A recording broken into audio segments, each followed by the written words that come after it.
जब मथुरा सीट पर अटल बिहारी वाजपेयी की हार हुई थी, जहां पे अटल बिहारी वाजपेयी का जमानत जब्त हुआ था, जाने इस सीट का इतिहास क्या है, वहां का राजनीतिक, सामाजिक और जातिगत समीकरण क्या है।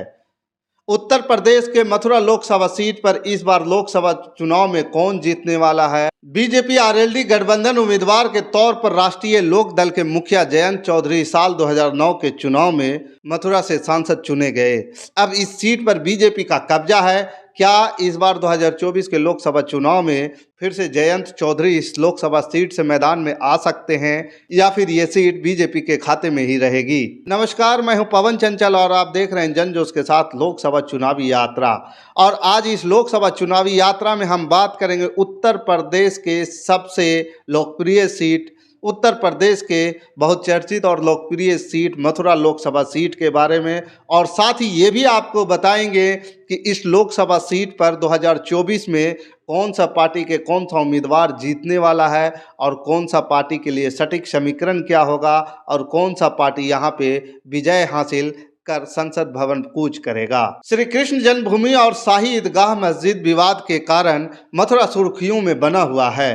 पश्चिमी उत्तर प्रदेश के मथुरा का धार्मिक महत्व है। हिंदू धर्म ग्रंथों के अनुसार मथुरा ब्रज और ब्रिज भूमि में भगवान कृष्ण का जन्म स्थान है। हिंदू पक्ष के लिए मथुरा वृंदावन धार्मिक केंद्र का हिस्सा है। मथुरा को श्री कृष्ण की जन्मभूमि भी कहा जाता है। महाभारत और भागवत पुराण महाकाव्यों के अनुसार मथुरा सुरसेन साम्राज्य की राजधानी थी। सुरसेन पर श्री कृष्ण के मामा कंस का शासन था। घने जंगल के वजह से सुरसेन की प्राचीन काल में मधुबन के नाम से पहचान थी। मधुबन का नाम मधुपुरा से होते हुए मथुरा पड़ गया। इतिहासकारों के मुताबिक मथुरा में कई मंदिरों को महमूद गजनवी और सिकंदर लोदी ने नष्ट कर दिया था।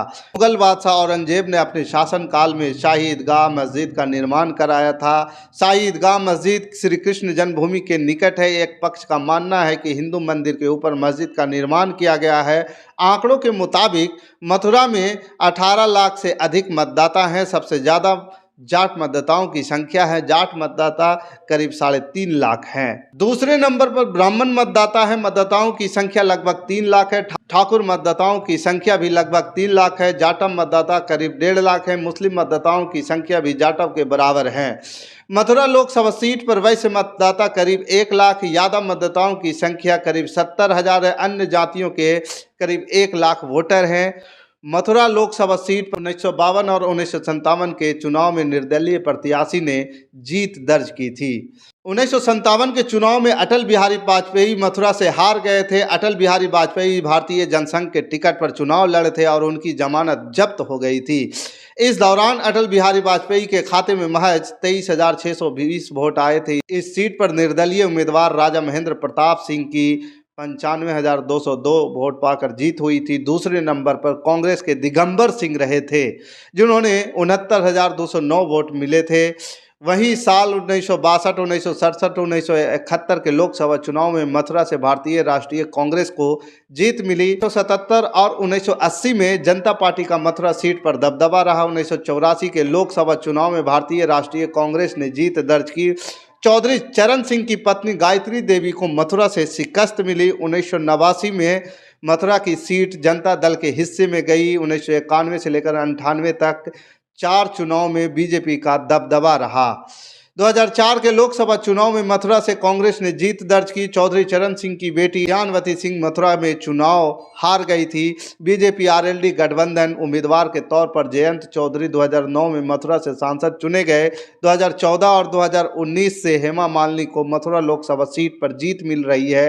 हेमा मालिनी ने 2014 में लोकसभा चुनाव में जयंत चौधरी को शिकस्त दी थी। 2019 के लोकसभा चुनाव में हेमा मालिनी से रालोद प्रत्याशी कुंवर नरेंद्र सिंह को हार का सामना करना पड़ा।